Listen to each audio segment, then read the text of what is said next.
Adrien Chomakou, bonjour. Bonjour Mori Agua, bonjour à toutes et à tous. Bonne fête de la Saint-Valentin. Merci Mori Agua et permettez-moi de vous dire que vous êtes habillé à la Saint-Valentin. Oui, ça c'est vrai, c'est pas faux. J'ai abhorré les couleurs de la Saint-Valentin. Bon, mon rouge n'est pas trop vif, mais bon, c'était la cravate que j'avais sous la main, mais rouge quand même, et puis avec du blanc. Vous êtes beau. Merci. Nous restons en symbiose avec les célébrations sur les jeunes filles Eden vont TV. vous apprécier pendant toute la de journée. Même si nous sommes en carême à partir de ce jour, je vais parler du carême chrétien. Adrien Chomakou, je n'ai pas besoin de jeunes filles. Bon, ma femme, elle est là. Votre femme est là et d'autres femmes peuvent quand même vous dire bonjour d'une manière ou d'une autre. Bonjour, je leur répondrai bonjour. À ma droite, Laurent Roland Tonriquez. C'est un plaisir de vous retrouver ce matin. Plaisir partagé. Oui, Agua, bonjour. Adrien Chomakou, bonjour. Amis téléspectateurs, bonjour. Bonne fête de la Saint-Valentin. Ouais, la Saint-Valentin, ce n'est pas que un homme et une femme. Hein. L'amour qu'on célèbre entre frères et sœurs, entre collègues. Il faut célébrer l'amour aujourd'hui et montrer combien de fois on s'aime, on a de l'affection les uns pour les autres dans une certaine mesure. Je pense que cette fête est galvaudée et puis c'est devenu d'ailleurs une fête commerciale. Une fête commerciale. Je crois que ça devrait être une journée de réflexion. Une fête du sexe aussi. Du sexe, malheureusement. Normalement, ça devait être une journée de réflexion. Comment est-ce que nous manifestons l'amour vis-à-vis pas seulement de notre conjoint ou de notre conjointe, mais vis-à-vis des personnes autour de nous, vis-à-vis de nos collègues, vis-à-vis de nos amis, de nos parents, c'est le plus important. L'amour du prochain, mais aussi nous allons mettre en premier lieu l'amour entre amoureux. Je dis pas que ça. L'amour pour sa femme. Oui, mais au-delà de ça, oui, justement. Mais écoutez, vous, si vous aimez votre collègue ou votre voisin, c'est que vous avez forcément déjà de l'amour pour votre époux, pour vos enfants. C'est vrai, vous n'avez pas menti. On va commencer par la politique, parce qu'on aura du temps pour parler suffisamment de cette question de Saint-Valentin en ce qui concerne la suite décalée. Et donc on va aborder là-bas trois axes, l'amour, les cadeaux, mais aussi le sexe. Donc tout est planifié pour que vous puissiez vous exprimer librement. Tout est planifié pour que ce soir vous puissiez bien célébrer la fête avec votre épouse. C'est vous qui avez planifié? D'accord, d'accord. Merci si vous avez tout planifié. Tout à l'heure, vous me direz ce que vous avez prévu pour nous, pour mon couple. On va démarrer par le potentiel. Adrien Chomakou, le potentiel de ce matin, élection présidentielle prochaine. Président en 2026. Le rêve illusoire de Djokbenou, avec plusieurs arguments placés à la une du quotidien. Une côte en chute libre depuis le débâcle des législatives en 2023, des clans très hostiles à la candidature de Joseph Ifame Djokbenou au sein de l'UP Le Renouveau, et puis des lois truffées. Ça vous rappelle l'initiative JFD? Tout à fait, l'initiative JFD et des lois truffées d'erreurs, un passif à la cour ruine la réputation du professeur de droit. Est-ce que vous êtes d'avis avec le potentiel? Vous savez, quand on fait une analyse critique, une analyse politique de tout ce qui se passe en République du Bénin, quand vous analysez les actions posées par Joseph Ifame Djokbenou ces dernières semaines, on peut être d'accord avec le potentiel qui placade en sa manchette ce que vous venez de lire. Ce qu'il faut souligner, c'est que le professeur de droit Ifame Joseph est bel et bien en chute libre politique. Et depuis sa débâcle pour les élections législatives passées, on a constaté que d'ailleurs que c'est vaille que vaille, c'est-à-dire quand vous suivez tout le déroulement du processus électoral, la campagne qui s'est déroulée, qui a amené, malgré, je dirais, Ifame Djokbenou et ceux qui l'accompagnent, a sorti la tête de l'eau, parce qu'il était pratiquement le seul candidat élu à Cotonou sur la liste dans la 16e circonscription électorale, sur la liste UP Le Renouveau. Ce n'était pas facile et tout le monde disait même que lui-même il n'était pas élu, mais finalement on a constaté que Ifame a tiré son épingle du jeu. Ce qu'il faut dire, c'est que politiquement, le professeur de droit ne répond pas. On le connaissait par le passé à travers les actions qu'il a eu à poser au nom de la société civile. On l'a vu, on a constaté qu'il a un brillant avocat. Et il a montré de quoi il était capable dans certains dossiers, les dossiers de tentative d'assassinat, de tentative de coup d'État. On a vu, et on a suivi un peu cette défense. On sait que Fifamé, au plan technique, il est bon, mais politiquement, il ne répond pas. Il ne répond pas. Et écoutez, les gens, ses amis, ceux que je peux appeler les amis de Fifamé Djokbeno, pensent quand même que Fifamé, parce qu'ils le disent ouvertement qu'il est candidat, il est candidat à l'élection présidentielle de 2026. Et il sera candidat, parce que là, écoutez, pour eux, c'est déjà confirmé, c'est qu'il est candidat et il travaille pour. Ils pensent même que si les données ne changent pas, que Fifamé Djokbeno sera président de la République. Mais à l'état actuel des choses, je pense que Fifamé Djokbeno a beaucoup à faire. Parce que au plan politique, ça il faut le dire, c'est vrai, il est le président de la plus grande formation politique, mais politiquement, Fifamé Djokbeno ne tient pas. Il ne tient pas le chemin, il ne fait pas le poids, il ne tient pas la route. Évidemment, quand vous prenez ce qui se passe autour du président Patrice Talon aujourd'hui, on constate que nous avons plusieurs clans. Et quand vous regardez, vous analysez, ces clans, c'est-à-dire Fifamé Djokbeno est très loin de dépasser certains politiquement. Très bien. Laurent Roland Tonekes, voilà ce qu'écrit ce matin le potentiel, mais ce n'est pas que le potentiel. Hein. Nord-Sud au quotidien nous annonce que la guerre des clans a commencé. Donc le journal écrit, la guerre des clans commence.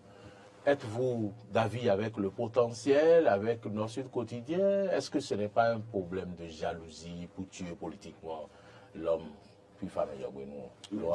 Qu'il vous souvienne que j'avais annoncé les couleurs ici en disant qu'il y aura la guerre des clans et qu'il y a plusieurs camps qui s'affrontent désormais au sein de cette formation politique de l'Union progressiste de renouveau. Il y a ceux qui sont acquis à la cause de l'Union encore, il y a ceux qui veulent de Joseph Djokbeno, il y a ceux qui là se rangent du côté du chef de l'État pour éventuellement soutenir celui que le chef de l'État montrera comme candidat.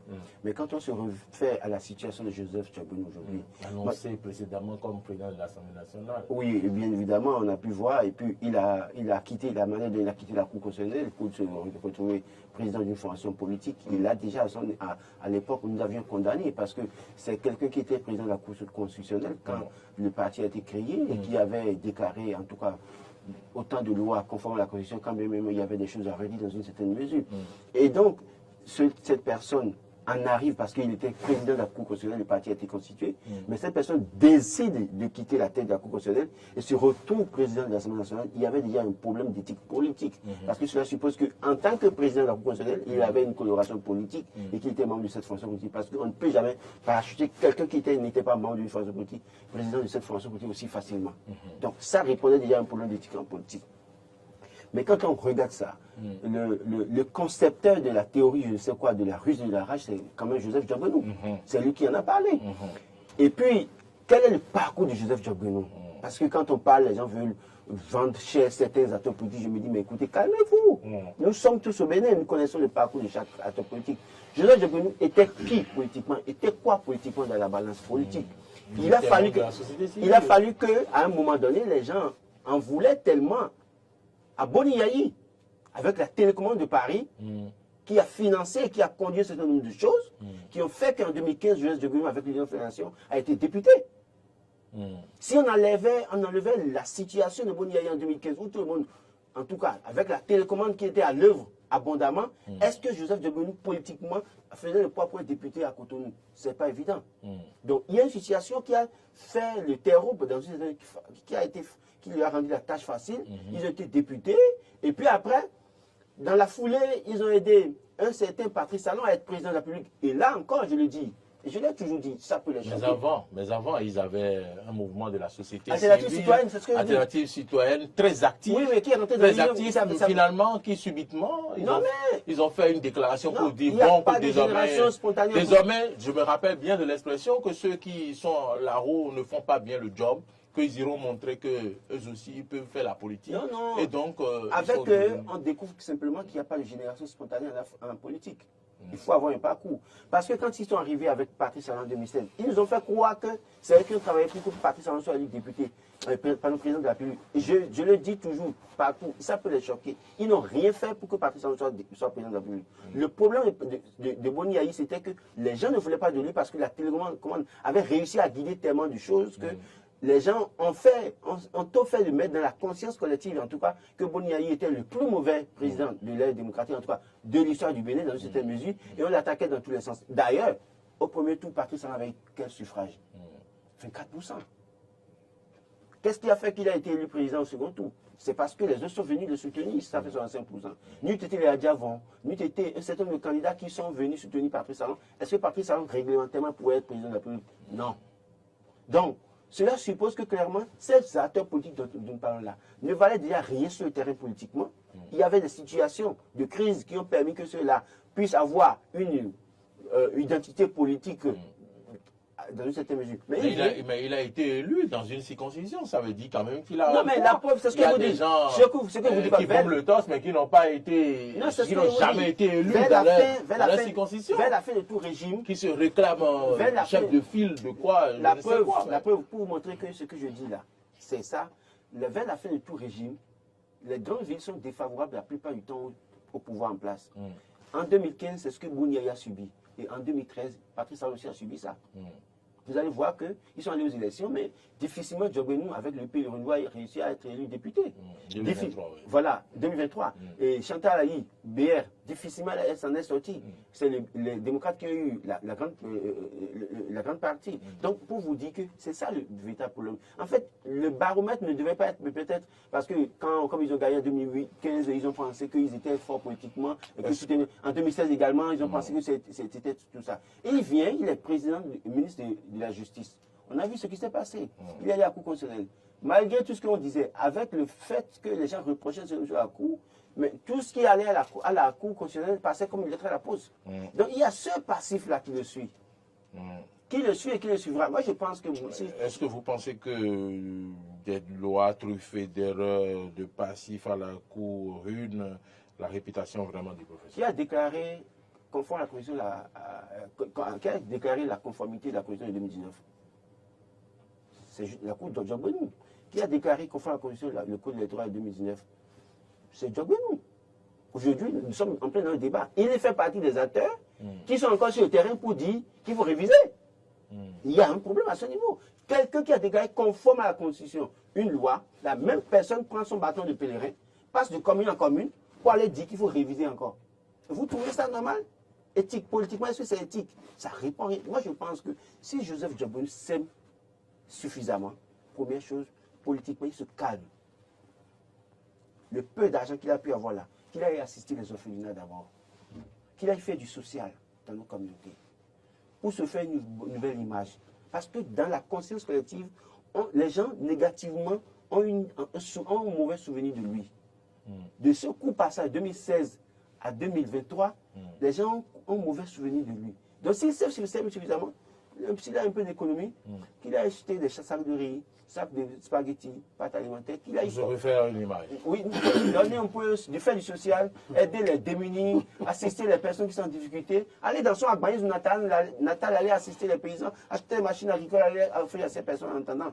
On va voir après si les gens ont pu avoir réussi à changer cette image qu'on a de lui. Parce que là, politiquement, s'il continue de penser qu'il peut être président de la République, en tout cas, moi, je pense sincèrement que c'est une illusion, comme le dit le potentiel, c'est une illusion. Joseph Djogbenou est purement et carrément dans une illusion. J'ai rencontré un monsieur, pour finir, au lendemain des législatives 2023, très influent à Boïkravi, qui a travaillé avec Djogbenou et qui a même réussi à rencontrer des personnalités avec des sages de Kravi avec Djogbenou dans la perspective de 2023. Je l'ai rencontré dimanche dernier. J'ai parlé avec lui. Son discours a changé. Et pourtant, c'était un soutien farouche de Joseph Djogbenou. Son discours a changé. Il me dit non, écoute, on a fini par comprendre. Parce qu'au moment où moi je lui parlais pour dire ça ne tiendrait pas. Que d'ailleurs difficilement il sera élu à Cotonou, il ne me croyait pas. Mais après il me dit mon frère, tu as raison. Et là, je pense même que notre président, il doit se calmer et changer de stratégie. Pas évident qu'il soit président. C'est vrai qu'on ne dira jamais, jamais, mais je pense que, et j'insiste là-dessus, Joseph Djabounou est dans une illusion totale. Monsieur le Président du parti P de Renouveau, calmez-vous. Allez faire du social en attendant. Ben, Adèle Jomakou, voilà, est-ce que vous pensez comme Laurent Roland Tonné Ikes que véritablement dans les pensées, ce sera une illusion que de penser qu'il pourra être élu président de la République? Écoutez, les actes parlent d'eux-mêmes. On t'a positionné comme tête de liste dans la 16e circonscription électorale. Et difficilement, En tant que président du parti, UP le Renouveau, la précision est vraiment importante et c'est difficilement que l'UP le Renouveau a pu obtenir un seul candidat élu dans cette circonscription électorale. Si vous permettez, l'autre illusion, c'est par exemple Ozan Omeki, qui était positionné à Cotonou. D'accord? Oui. Et qui n'a pas réussi à se faire élire, mais qui court déjà derrière lui Bokor, parce qu'il pense que Bokor sera aussi président aussi facilement. Ils sont en fait dans une illusion qui ne dit pas son nom en réalité. Les candidats qui continuent de faire confiance à ces personnes-là sont dans une erreur totale. Parce que ces gens nous ont montré leurs limites. Et qu'on ne le veuille pas, Omeki ou Bokor, qu'on ne le veuille pas, ils sont comptables de la gestion du Patrice Talon. Donc, peut faire une nouvelle image et se mettre à l'écart pour dire non, on n'était pas dans une illusion. Bokor, c'est même mieux. À l'étape actuelle de ce jour, quand vous prenez la situation politique, je veux dire, de Joseph Djabounou, c'est que ça ne va pas. Joseph Djabounou. Comment il va faire? Écoutez, il sera candidat, ça c'est clair, il est candidat. Il a distribué des sacs de riz comme non, il propose au moins c'est quelque chose dans la République. Au moins c'est bon qu'il... Que va-t-il faire? Voici ma question, que va-t il faire pour alors refaire son image? Doit-il patienter encore pour que 2026 passe pour qu'il soit candidat en 2026 plus 5? Il sera même candidat. Le problème ne se pose pas. Si ce qu'il va faire actuellement là, c'est qu'il cesse de poser des actions politiques, qu'il cesse de poser des actions qui vont encore entacher sa réputation politique. Qu'il ne continue plus cette tournée, parce que je l'ai suivi dans le Monokoufo, où il parle de la révision de la Constitution. À Baïzou, n'en parlons plus. Je pense que Joseph Djabounou ferait mieux de se taire un peu, de se calmer, de se cacher, de faire le tempo, comme on le dit. Parce que le problème, c'est quoi? C'est lui. Il faisait partie des acteurs clés qui ont œuvré pour la révision de la Constitution en 2019. Constitution que les gens ne voulaient pas qu'on La Constitution qui a été notamment révisée. On a eu d'abord le mois de la révision, non? On a eu le mois de la révision et ce n'est pas passé. C'est cette Constitution qui a amené le chef de l'État maintenant à faire une sortie médiatique. Donc, c'est-à-dire, cette Constitution, elle avait été mal révisée. La Constitution était Constitution mal révisée. Cette Constitution de 2019, c'est une Constitution qui ne devrait pas se passer tel que ça s'est déroulé. C'est parce qu'on n'a pas pris le temps de lire les textes, de réorganiser les idées. Vous dites que c'était nuitamment. C'est nuitamment. Moi, je me suis levé un beau jour et j'ai lu sur les réseaux sociaux, j'ai dit, mais ça, c'est quand ça? On me dit que c'était autour de 1h, 3h du matin. J'ai dit, ah bon? On me dit ici? Ok, d'accord. Donc, je pense que Joseph Ifame Djabounou, qui, moi, je peux qualifier d'acteur principal de cette révision, doit se cacher un tout petit peu. C'est parce que la Constitution, il y avait tellement de failles dedans qu'on veut encore la réviser maintenant. Et c'est ça qui fait courir le président Patrice Talon. Parce qu'il n'est pas demandeur. Et on l'accuse à tort qu'il veut réviser la Constitution pour s'éterniser au pouvoir. Alors qu'ils auraient pu bien faire ça. Si Joseph Djabounou prenait son temps, parce qu'on le connaît, très célèbre. Il était président de la Cour constitutionnelle, donc il n'était pas pour autant acteur, même si dans l'ombre. Le projet de constitution envoyé à l'Assemblée nationale est porté par Hassan Seydou. Vous ne suivez pas ce que les gens disent? Non, non, quand on regarde... On dit que c'est l'UP le renouveau parce qu'il y a... Non, non, quand on prend le document Word, les gens ont vu le document Word, on checké pour savoir tous ceux qui ont travaillé sur le document. et les ordinateurs qui ont travaillé sur des documents. Wow. Et donc, les gens, à partir de ça, ont prouvé ils sont en train de dire que le document ne vient pas de la CENI en réalité, mais ça vient de certaines personnes, je ne citerai pas les noms. Okay. Mais quand vous prenez le document Word, bon, le document vient de là-bas. On check, vous pouvez checker. Si on vous envoie un document Word, vous pouvez checker pour savoir tous ceux qui ont travaillé sur ça. Alors, ils ont dit que le document vient de là-bas. Vient de quelque part. Je ne dis pas de là-bas. Parce que la technologie évolue. Donc je pense que Joseph Djogbenou aujourd'hui doit savoir raison garder. Lui-même, il doit se reprocher beaucoup de choses. Il n'a qu'à laisser ses amis qui le soutiennent, qui portent sa candidature, travailler sur le terrain. Il n'a qu'à... Même ceux qui travaillent pour le soutien de la candidature, écoutez, les gens... Non, ils n'ont qu'à se calmer. Il ne peut pas se calmer. Il faut que les gens travaillent pour Joseph Djogbenou pour trouver de quoi manger. Ouais, ça c'est vrai aussi. Vous voyez ce que je dis? Ceux qui travaillent pour Olivier Bokor, mais c'est des millions qu'ils engrangent. Écoutez, j'ai des amis dedans. Vous connaissez le tuyau? Bon, il y a quoi? Autant de compris aussi dans le mouvement. Donc, je pense que Joseph Djogbenou doit savoir raison garder. Si on crée quelque chose, on ne sera pas libre de nous exprimer. Non, mais vous savez que je dis n'importe quoi. Oui, je sais. Il faut que Joseph Djogbenou sache qu'il peut être candidat et qu'il sera candidat et que si ses amis l'aident, l'accompagnent correctement, il peut aussi facilement prendre le pouvoir, mais ce serait difficile parce qu'aujourd'hui, on voit que Olivier Bokor est déjà trop en avance par rapport à tous ceux qui sont de la mouvance présidentielle. C'est une avance théorique, une avance superficielle. C'est une avance superficielle. À la magistrature suprême. Je ne parle pas d'avance par rapport à l'opposition. Si on vous disait en 2006 je ne parle pas d'avance par rapport à l'opposition. Il pour gagner des élections si facilement, est-ce que vous alliez quoi? Quelle année? En 2006, là. Oui. Non. Écoutez. Il y avait quelqu'un qui avait de l'avance plus que Boni. Non. C'est quand c'est le pourtant. jour, moi je le dis. Parce que le monsieur est encore vivant, il est là, même si on lui crée tous les ennuis. C'est le jour que Boni Yahi a pardonné Patrice Talon. Je parle de 2000. Écoutez, 2006, il ne parle pas de 2011. Il parle de 2006. 2006. À l'arrivée de 2006, il y a des gens qui avaient une avance énorme par rapport à Boni Yahi. Ah, vous parlez de Boni Yahi. Oui, je parle de Boni Yahi 2006. Il y a des gens qui étaient en avance par rapport à lui, mais personne ne le voyait aussi facilement. Moi, je me rappelle très bien. Même s'il venait se promener sur les voies et tout, on disait que c'est lui qui pas sera évident. Donc, le candidat et tout. Tous ceux qui courent derrière Bokor aujourd'hui, je ne sais quoi, ou c'est son beau-frère, ou je ne sais qui, ou c'est peut-être en tout cas, derrière. En tout cas, je vous rappelle que celui qui sera élu président aura d'abord l'onction du président actuel, comme il a dit. Bref, c'est pas évident. Bref, mais le président l'a dit Patrice que la Talon, personne c'est le aura chef son d'État. onction. Après Dieu, c'est lui au bien, mais il n'est pas Dieu. D'accord, très bien. Beaucoup. L'autre quotidien d'aujourd'hui, révision du code électoral sans modification constitutionnelle. Odile Prudentiaux, en phase avec Patrice Talon, c'est une interrogation.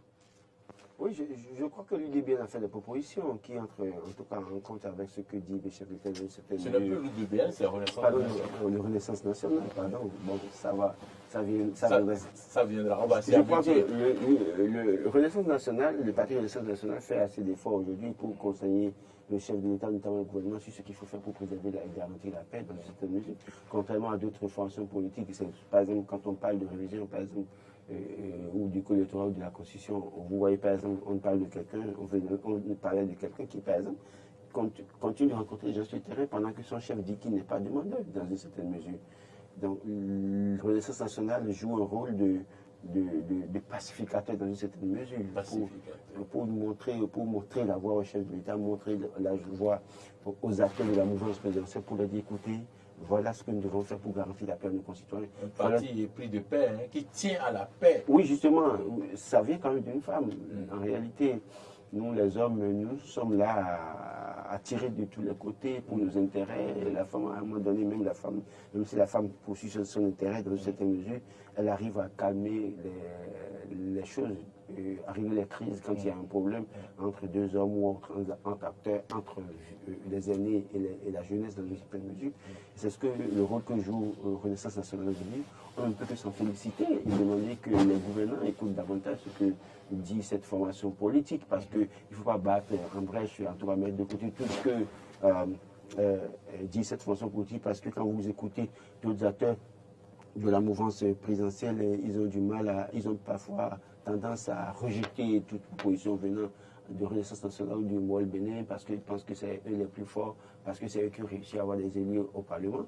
Alors qu'en réalité, je le dis, j'insiste là-dessus, s'ils ont réussi à avoir des élus, c'est qu'à un moment donné, l'onction du chef de l'État plane toujours, parce qu'on a vu que c'est les premières formations politiques qui ont montré qu'ils ont l'onction directe du chef, tout comme FCDU, tout comme Union pour le Bénin du futur sous Mathieu Kérékou.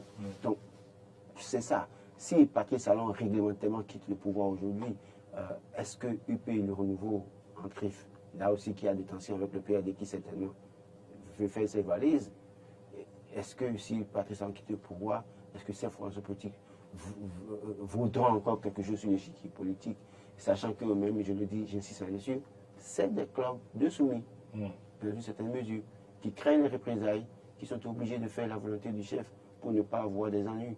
Donc, autant de choses. Donc, je pense que les gens feraient mieux de mettre dans la balance ce que dit Renaissance nationale, les responsables du parti Renaissance nationale. C'est ensemble que nous devons construire ce pays. Et donc, les propositions venant des autres formations politiques doivent être prises au sérieux et considérées dans le traitement de l'actualité nationale. Allez, je recours. Voilà les propositions de Renaissance nationale dirigées par l'honorable Cordine Afiavi Prudencio, des propositions quand même à réviser le code électoral sans toucher à la Constitution. Le journal se demande si le parti est en phase avec le chef de l'État. Maurice Agua, il faut d'abord souligner que au lendemain de ce projet de révision de la Constitution qui avait été agité dans l'opinion publique, comment on appelle le parti Renaissance nationale était monté au créneau pour donner clairement sa position. Ce parti dit qu'il ne veut pas de la révision de la Constitution. La révision de la Constitution n'est pas à l'ordre du jour. Ce parti politique a pris du recul. Et fait maintenant des propositions. Une très bonne proposition par rapport au code électoral. Parce que pour ce parti, c'est que, bon, et pour tout le monde d'ailleurs, c'est que c'est Patrice Talon qui veut réviser la Constitution. Patrice Talon l'a démenti. Il dit que lui ne veut pas faire un troisième mandat. Il n'est pas dans une politique de révision de la Constitution et qu'il n'est pas demandeur. Maintenant, ceci étant, le parti Renaissance nationale a fait sa proposition et qui cadre bien avec ce que Patrice Talon voulait, c'est-à-dire on peut modifier le code électoral sans toucher à la Constitution. Je pense que d'abord, il faut noter quelque chose. Il faut noter quelque chose et vous allez me permettre de le dire au nom de la liberté de la presse, c'est que je constate que Patrice Talon a fait du 2 poids 2 mesures en recevant certains partis politiques de la mouvance présidentielle et en oubliant d'autres.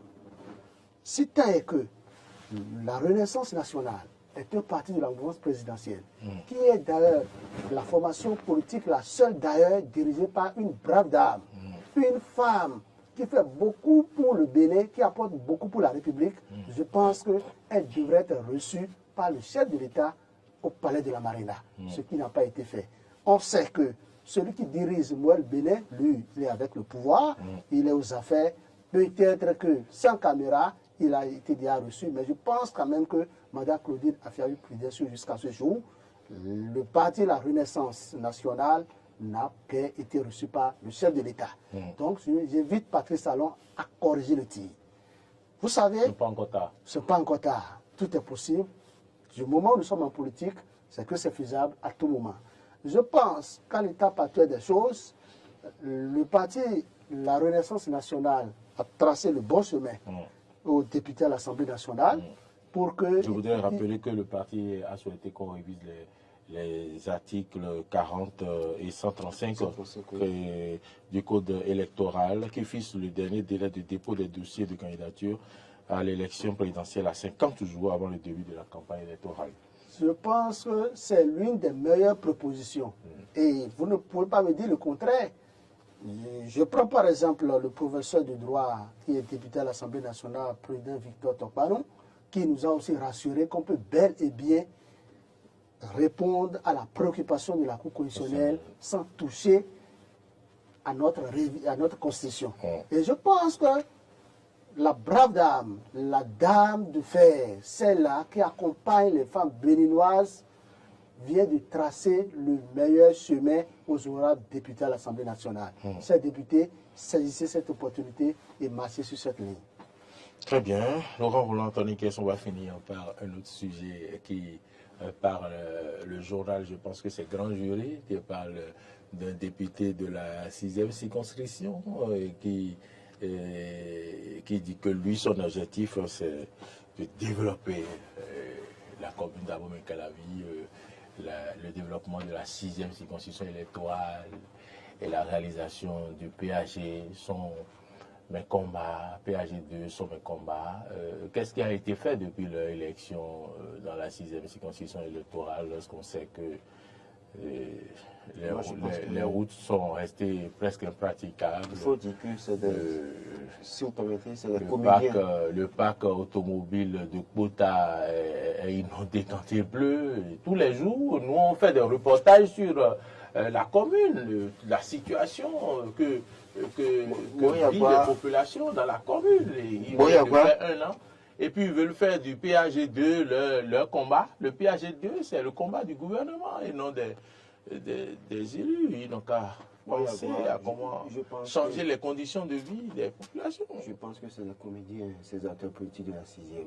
On a dénoncé ici Epiphan Renfort.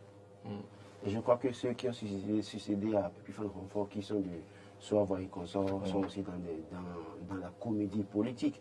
Écoutez, pour aller chez lui là, quand il quitte Cotonou là, devant le marché de la Kassatou là, avant de tourner au niveau de l'embarcadère de la Kassatou là, pour aller là-bas, la voie est dégradée là depuis. Et ça a déjà tué au moins, en tout cas, si je ne veux pas exagérer. C'est encore récemment tué. Oui, ça a tué au moins 10 personnes là déjà. Ça se passait avant lui. Maintenant, il est député. Parce qu'avant, il peut se dédouaner pour dire qu'il est maire de Soava. Il est juste là-bas, il ne sont pas comme ça. Mais là, maintenant, là, il va à l'Assemblée et donc il passe par là. Il voit ça. Donc ça veut dire que là, ce n'est pas son souci. Écoutez, l'embarcadère de Calavi, est-ce que vous allez là-bas quand même? Vous voyez l'état dans lequel les femmes travaillent là? Comment est-ce qu'on peut aller à Soava? Comment est-ce que, dans quoi on passe?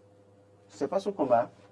Moi, je pense que les gens, quand ils trouvent l'occasion de se mettre à la une d'un journal, ils disent n'importe quoi et tout à la fois pour dire qu'ils sont là pour la population PAG. Le PAG, c'est lui l'initiateur. Le député, est-ce que c'est son rôle PAG? Est-ce que c'est lui qui a rédigé? Le député, M. Jean-Méjor Sanou, député de la 6e, ancien maire de Soava. Ce n'est pas votre combat, le PAG2.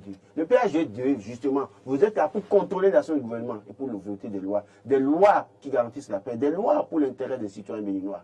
Donc, normalement, vous devez poser une question orale au ministre des Travaux publics pour dire pourquoi est-ce que le trou devant le marché est là depuis des années et que ça tue beaucoup de citoyens. Oui. Mais regardez, et quitter l'Académie Photo en face du cadet pour venir vers Carrefour Covid. Regardez comment la voie est dégradée là. Ils sont députés, ils passent par là. On ne les voit pas chez, par exemple... Il paraît que les députés ne font pas les voies. Non mais, c'est interpeller le gouvernement quand même pour venir arranger ça parce que ça tue des gens. Ils viennent, comment vous appelez le bar là? Bar, Palmiers Royaux. Ils viennent là parfois pour boire, pour manger, non. Ils ne voient pas la voie qui s'est dégradée là. C'est pas possible, des trucs comme ça. Ils se mettent à la une des journaux pour dire qu'ils sont ci et ça. Ils se trompent de combat. J'ai comme l'impression qu'ils sont allés à l'Assemblée. Ils ne savent pas pourquoi ils sont allés à l'Assemblée nationale. Mais je le rappelle ce matin, à l'Assemblée nationale, c'est pour contrôler l'action du gouvernement. Je vous en prie. Et non pour faire du PAG. Et non pour faire du PAG de votre combat. Vous n'êtes pas ministre du talent. Vous n'êtes pas DG de société ou DG des infrastructures. Le Ayadi dit ça. Même si lui aussi, il est président de fonction politique et que parfois il ne se prend parce qu'il est aussi au beurre, dans une certaine mesure. Mais c'est les DG nommés à des points qui doivent faire ce combat pour réussir le PAG2. Et ce n'est pas l'actif de partir ça. Vous êtes là-bas pour contrôler. Si le PAG, dans ce qu'on a mis dans le PAG, la poursuite, voilà, est-ce que ça vaut le coup réellement? Est-ce que ce qu'on vous dit là, est-ce que c'est vrai? C'est de ça qu'on a besoin. C'est pas de vous à la une des journaux et on les voit parfois pavaner à la une des journaux pour parfois dire qu'ils sont là pour s'il faut. Alors qu'en réalité, le combat est ailleurs. Allez même dans Soava, quand il pleut dans certaines localités, dans certaines zones à Soava. Mais j'ai été à Soava. Le jeune Imam Shakiro a fait don comment vous appelez, de fontaine, vous appelez, de forage dans une localité à Soava. J'ai les images. Il y a des tuyaux qui sont à même le sol là. Et les enfants viennent là avec des boîtes de tomates et un petit bateau. Ils s'enfoncent ça dedans. Ils prennent de l'eau. J'ai vu ça à Soava. S'il veut, il n'a qu'à me dire que c'est faux. Et ça, c'est chez lui. Les gens n'ont pas d'eau dans toutes les localités de Soava. Et il vient se mettre à la une d'un journal pour dire qu'il est là pour le PAG2. C'est voilà des choses que l'on ne peut pas supporter en réalité. Ça fait mal. Je dis, mais le jour où il a fait le don du forage là, on a vu un grand puits. Mais vous voyez les conditions dans lesquelles le puits se trouve et comment les gens prennent l'eau. Moi j'ai eu pitié pour les gens. Chaki Ouamoussou est encore là. C'est son frère de Sova. Moi je dis, les gens sont parfois, on leur a fait l'honneur de se faire élire député dans une certaine mesure et puis après ils pensent que c'est fini. Ressortissez-vous, le peuple vous suit. Oui, voilà la situation. Les gens se trompent de combat apparemment. Oui, vous savez, tous les députés que nous avons ne savent pas ce pourquoi ils sont allés à l'Assemblée nationale. Écoutez, quel est le rôle d'un député? Quel est le rôle d'un député? Premièrement, c'est de contrôler l'action du gouvernement, d'interpeller le gouvernement à travers des questions orales, des questions d'actualité. Mais ce n'est pas un député qui fait la route. Ce n'est pas un député qui construit des écoles, qui fait ceci, qui fait ça. Le député peut poser des actions, peut sortir de l'argent de sa poche pour pouvoir rendre heureux sa population. Quand Zanou Médard prend la parole, Major, il parle. Major Zanou. Écoutez, monsieur le député, je pense qu'il vous faut encore une formation complémentaire. C'est vrai qu'au lendemain de leur prise de service à l'Assemblée nationale, une formation a été initiée à Agoué. Oui, à Agoué, plus précisément. À Agoué. Et on leur a rappelé les notions élémentaires. Mais c'est ça, notions ont été assimilées. Je pense qu'ils ont déjà oublié. Un an après, ça fait un an déjà, le temps passe vite. Hein. Ils ont déjà, parce que c'est un an après maintenant qu'il étale je peux parler de carence ou de dénoncer des âneries. Mais je pense quand même que le député, ce n'est pas au député d'aller mettre en œuvre le PAG2 du gouvernement Patrice Talon. Écoutez, si Major Zanou, Jean-Major Zanou, veut se faire par exemple réélire, s'il veut se faire connaître davantage, c'est d'abord à travers des questions d'actualité, des questions orales à l'Assemblée nationale, de chercher à contrôler davantage les actions du gouvernement, de développer lui-même d'abord là, son quartier, là où il vit, son village, sa commune, son arrondissement, d'abord sa commune. Quand on parle de la 6e circonscription électorale, ce n'est pas une seule commune. C'est pas un seul arrondissement. Non plus un seul arrondissement. C'est 3 communes. C'est 3 communes. Autour de moins, quelle action sociale a-t-il posé dans sa commune d'origine, dans sa commune natale? Non, côté social, je sais qu'il fait un effort. Hein. Écoutez, il fait d'efforts, il n'a qu'à se concentrer sur ça. Parce qu'en réalité, je dis toujours quelque chose. Si vous ne savez pas parler, ne cherchez pas à aller parler sur des chaînes de radio, des télés ou dans la presse écrite. Si vous n'avez pas quelque chose à dire de façon concrète, taisez-vous, c'est mieux. Sinon, les analystes politiques sont là pour... Mais oui, vous voyez ce qu'il vient de dire, c'est-à-dire il s'est rabaissé complètement. C'est tout comme si, quand on va analyser politiquement ce qu'il dit là, c'est tout comme s'il est un griot politique. Il est en train toujours de chercher à caresser le développement dans le sens du poids. C'est un griot politique. C'est quelqu'un qui, sans le gouvernement, lui ne peut plus vivre. C'est très grave, c'est extrêmement grave. En fait, ce n'est pas à lui de faire le combat du PAG2. Non. Son travail, c'est de contrôler le PAG2, les actions du PAG2. Est-ce que ça a été fait ou pas? Merci. Merci à vous pour les sujets abordés. J'ai voulu bien qu'on parle donc de la Saint-Valentin, mais comme on a réservé déjà... Si on peut dire un mot sur golf, qui a été suspendu, le BE. Non, c'est fini, le temps est passé. Parce que la fermeture d'un organe de presse, le golf, le temps est passé. C'est critique, mais ce qu'il faut dire, la fermeture... Je ne vous ai pas donné la parole pour parler de golf, s'il vous plaît. Je ne vous ai pas donné la parole pour parler de golf. J'ai dit le temps est passé.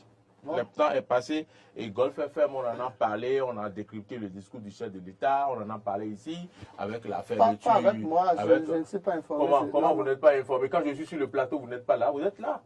Coffre ferme, Oui, qu'on bien a sûr. fermé. Vendredi, vous n'étiez pas au plateau. Mais je pense que la fermeture de l'espace médiatique, c'est bel et bien. On en a c'est parlé une vendredi. preuve Le temps est passé, on va évoluer.